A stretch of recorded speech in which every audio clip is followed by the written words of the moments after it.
বান্ধৱীসকল, আজি আপোনালোকক লৈ আহিছোঁ এটা খুব সুন্দৰ সুখবৰ। ভিডিঅ'টোৰ টাইটেলটো দেখি আপোনালোকে হয়তো গম পাইছে যে ভাৰতবৰ্ষত এতিয়া বিভিন্ন চৰকাৰী চাকৰিৰ বাবে বেলেগ বেলেগ এক্সামিনেশ্যনছ নহয়, কেৱল মাত্ৰ এটা এক্সামেই হ'ব, যাক কোৱা হ'ব CET কমন এলিজিবিলিটি টেষ্ট। আৰু এই টেষ্টটো যদি আপোনালোকে পাছ কৰে তেনে বিভিন্ন চৰকাৰী চাকৰিৰ কাৰণে আপুনি এলিজিবল বা সক্ষম হৈ পৰিব।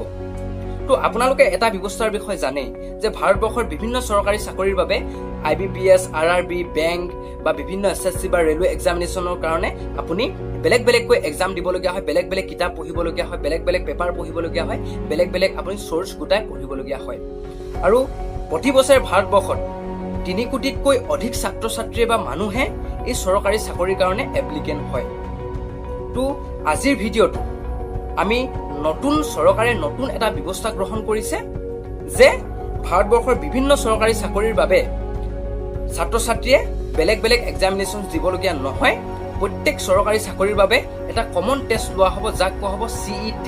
আৰু এই CET NRA নামৰ এটা কাৰ্যবাহী গোটে বা সংস্থাই কণ্ডাক্ট কৰিব। তো আজি আমি ভিডিঅ'টোত NRA আৰু CETৰ বিষয়ে বিতংকৈ আলোচনা কৰিম। আৰু এই NRA CETৰ বিষয়ে 2020 বৰ্ষৰ কেন্দ্ৰীয় বাজেটত আমাৰ যি ফাইনেন্স মিনিষ্টাৰ নিৰ্মলা সীতাৰমণে ঘোষণা কৰে। আৰু লগতে এই যি NRA আৰু CET কমন এলিজিবিলিটি টেষ্ট, আৰু এই টেষ্টে ভাৰতবৰ্ষৰ সকলো শ্ৰেণীৰ মানুহক এটা সুবিধাজনক পৰ্যায়লৈ লৈ যাব বুলি কৈছে। ধনী দুখীয়া উভয়ৰে, বিশেষভাৱে নৱপ্ৰজন্মৰ য়ংষ্টাৰ্ছসকলক বিশেষভাৱে খুব সুবিধাজনক কৰি তুলিব বুলি প্ৰধানমন্ত্ৰী ডাঙৰীয়া আৰু ইউনিয়ন মিনিষ্টাৰ ডক্টৰ জিতেন্দ্ৰ সিঙে তেখেতসকলে টুইটাৰ যোগেদি কৈছে।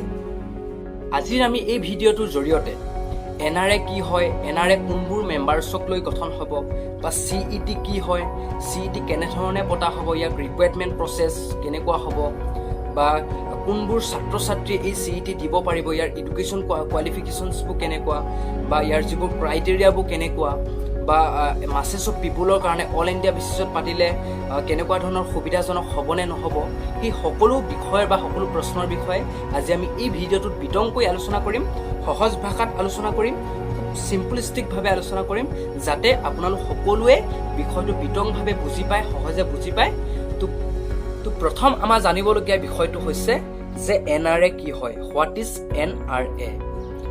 NRA হৈছে এটা চৰকাৰী নেশ্যনেল ৰিক্ৰুইটমেণ্ট এজেঞ্চি, অৰ্থাৎ এটা চৰকাৰী কাৰ্যবাহী গোট, যিয়ে অল ইণ্ডিয়া বেচিছত এটা এক্সাম বা এটা টেষ্ট কণ্ডাক্ট কৰিব, যাক CET বুলি কোৱা হ'ব, কমন এলিজিবিলিটি টেষ্ট।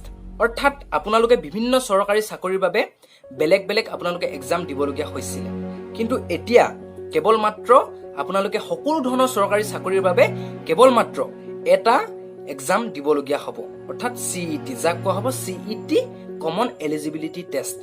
আপোনালোকে হয়তো এটা কথা এইখিনিতে জানে বা জানিব লাগিব যে ভাৰতবৰ্ষৰ বিভিন্ন চৰকাৰী চাকৰিৰ বাবে আমি 3টা পৰ্যায় অতিক্ৰম কৰিবলগীয়া হয়। পৰ্যায়কেইটা হৈছে যে প্ৰথমটো হৈছে প্ৰিলিমিনাৰী, এটা হৈছে মেইনছ আৰু এটা হৈছে ইণ্টাৰভিউ।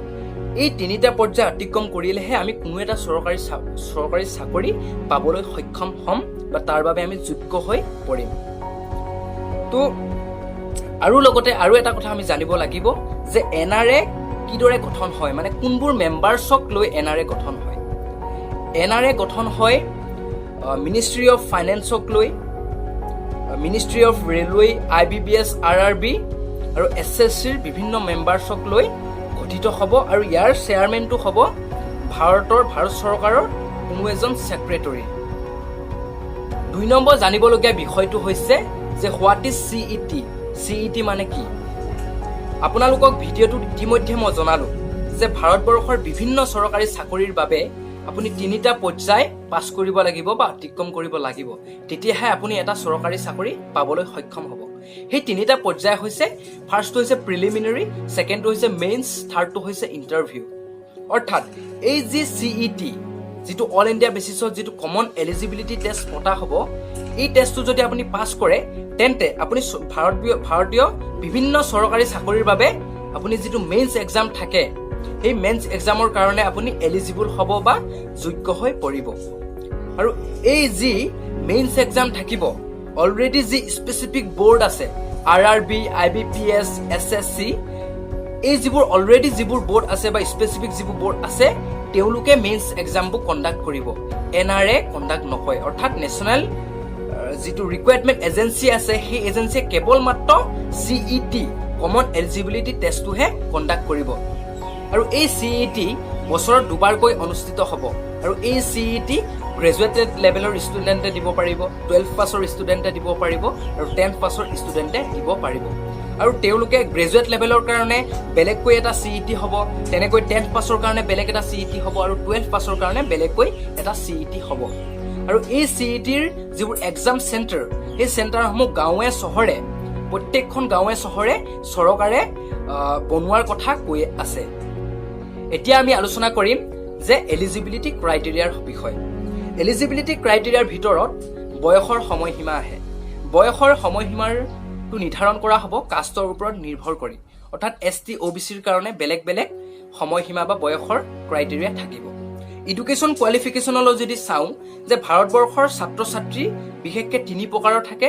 এটা হৈছে গ্ৰেজুৱেটেড পাছ কৰা, এটা হৈছে 10th পাছ কৰা আৰু এটা হৈছে 12 পাছ কৰা। এজন ছাত্ৰ বা ছাত্ৰীয়ে যদি গ্ৰেজুৱেট পাছ কৰি থাকে তেন্তে তেওঁ গ্ৰেজুৱেট লেভেলৰ CETও দিব পাৰিব, তেওঁ 12 লেভেলৰ CETও দিব পাৰিব আৰু 10th লেভেলৰ CETও দিব পাৰিব। কিন্তু এজন 12 পাছ কৰাৰ ছাত্ৰ বা ছাত্ৰীয়ে তেওঁ 12 লেভেলৰ CET আৰু 10th লেভেলৰ CETহে দিব পাৰিব। লগতে 10 পাছ কৰাৰ যিজন ছাত্ৰ বা ছাত্ৰীয়ে কেৱল মাত্ৰ 10th লেভেলৰ CETহে দিব পাৰিব। এতিয়া আমি আলোচনা কৰিম সিলেবাছ আৰু এক্সাম পেটাৰ্ণৰ বিষয়ে। আপোনালোকে ভাৰতবৰ্ষৰ যিমানবোৰ চৰকাৰী চাকৰি আছে সেই চৰকাৰী চাকৰিবোৰ ইতিমধ্যে যিটো সিলেবাছ আৰু এক্সাম যিটো পেটাৰ্ণ, যিটো মাৰ্ক পেটাৰ্ণ, যিটো কুৱেশ্যন পেটাৰ্ণ ইতিমধ্যে চলি আছে সেই ব্যৱস্থাটোৱেই চলি থাকিব। অৰ্থাৎ কোনো এক্সামত যদি 100 মাৰ্ক আহে সেই 100 মাৰ্কে বৰ্তমান যি CET হ'বলৈ গৈ আছে সেই 100 মাৰ্কৰ ওপৰত নিৰ্ভৰ কৰিয়েই এক্সামটো পতা হ'ব। তাৰ ওপৰত নিৰ্ভৰ কৰিয়েই যিটো কাৰ্ট অফ মাৰ্ক বিবেচনা কৰা হ'ব। দ্বিতীয় ছাত্ৰ ছাত্ৰীৰ বাবে সুবিধাজনক কথাটো হ'ল যে ভাৰতবৰ্ষৰ চাকৰিৰ ক্ষেত্ৰত যিটো ব্যৱস্থা ইতিমধ্যে চলি আছে যে আপুনি বিভিন্ন চৰকাৰী চাকৰিৰ বাবে আপুনি পৃথকভাৱে কিতাপ কিনিবলগীয়া হয়, পৃথক আপুনি সিলেবাছ পঢ়িবলগীয়া হয়। অৰ্থাৎ যদি আপুনি বেংকৰ কোনো এটা চাকৰি দিবলগীয়া হয় বেংকৰ কাৰণে আপুনি বেলেগ সিলেবাছ পঢ়িবলগীয়া হ'ব, বেংকৰ কাৰণে আপুনি বেলেগ কিতাপ কিনিবলগীয়া হ'ব। ঠিক তেনেদৰে যদি আপুনি ৰেলৱে এটা এক্সাম দিবলগীয়া হয় তেন্তে ৰেলৱেৰ কাৰণে আপুনি বেলেগ কিতাপ পঢ়িব লাগিব, বেলেগ চ'ৰ্চ গোটাব লাগিব। অৰ্থাৎ বেলেগ আপুনি এটা খৰচী প্ৰক্ৰিয়া এটা আপুনি অৱলম্বন কৰিবলগীয়া হৈ আছে বা এটা খৰচী প্ৰক্ৰিয়াৰ মাধ্যমেৰে আমাৰ ভাৰতবৰ্ষৰ যি চাকৰি ব্যৱস্থা সেই ব্যৱস্থাটো চলি আহিছে। লগতে আৰু এটা সুবিধাজনক কথা হ'ল যে যিহেতুকে ভাৰতবৰ্ষৰ যি চাকৰি ব্যৱস্থাত যিমানবোৰ ভাৰতবৰ্ষ অল ইণ্ডিয়া বেচিছত যিমানবোৰ এক্সাম হয় সেই এক্সামবোৰ কেৱল মাত্ৰ 2টা লেংগুৱেজত হয়, নতু ইংলিছত হ'ব নতুবা হিন্দীত হ'ব। কিন্তু নতুনকৈ যি CET পতা হ'ব, কমন যিটো এলিজিবিলিটি টেষ্ট যিটো পতা হ'ব সেই টেষ্টটো মাল্টিপল লেংগুৱেজত পতা হ'ব, যিটোৱে আপোনাৰ অল ইণ্ডিয়া বেচিছত অৰ্থাৎ সৰ্বভাৰতীয় বিভিন্ন লেংগুৱেজক সামৰি ল'ব। তাত ভাৰতবৰ্ষৰ যিমানবোৰ লেংগুৱেজ আছে সকলো লেংগুৱেজক সামৰি ল'ব, যাৰ ফলত ভাৰতবৰ্ষৰ বিভিন্ন শ্ৰেণীৰ মানুহে এই বিভিন্ন চাকৰিত তেওঁলোকে অন্তৰ্ভুক্তি হ'ব পাৰিব বা চাকৰিৰ কাৰণে এপ্লাই কৰিব পাৰিব। লগতে বিভিন্ন ভাষিক, বিভিন্ন জনগোষ্ঠী, বিভিন্ন মানুহে চাকৰিৰ কাৰণে এপ্লাই কৰিব পাৰিব। তো এনেকুৱা ধৰণৰ নতুন ব্যৱস্থা কেন্দ্ৰীয় চৰকাৰে আনিবলৈ গৈ আছে, যিটো যিমানখিনি মই ষ্টাডি কৰিলোঁ, যিমানখিনি মই পঢ়িলোঁ বিষয়টো, যিমানবোৰ মই আৰ্টিকল পঢ়িলোঁ বা যিমানবোৰ মই ইউটিউবত ভিডিঅ' চালোঁ সেইবোৰৰ পৰা আৰু যিবোৰ বিষয় মই আজি আপোনালোকৰ আলোচনা কৰিলোঁ সেইবোৰ মই নিজে এজন ছাত্ৰ হিচাপে, নিজে এজন ভৱিষ্যতৰ প্ৰজন্ম হিচাপে মই খুব ফলদায়ক বুলি ভাবোঁ। আপোনালোকে কি ভাবে সেইটো কমেণ্টত জনাব। যদি আপোনালোকে এই ব্যৱস্থাটো কিছুমান খুদ আছে বা ক্ৰিটিচিজম হ'ব পাৰে, সুবিধা অসুবিধা প্ৰত্যেকটো ব্যৱস্থাত সুবিধা অসুবিধা থাকিবই, আৰু সেই সুবিধা অসুবিধাসমূহ আপোনালোকে কমেণ্টত জনাব। তো জনালে ময়ো ভালকৈ কথাবোৰ ভালদৰে বুজি পাব পাৰিম আৰু লগতে মোৰ ভিডিঅ'টো যোনবোৰ মানুহে চাইছে তেওঁলোকেও ভালদৰে কথাবোৰ যাতে বুজিব পাৰে। তো আপোনালোকলৈ অনুৰোধ থাকিল যে আপোনালোকে কমেণ্টত সকলো কথাবোৰ ভালদৰে আপোনালোকে আলোচনা কৰিব বুলি আশা থাকিল। বন্ধু বান্ধৱীসকল, লগ পাম অন্য এটা এডুকেশ্যনেল ভিডিঅ'ত। নমস্কাৰ।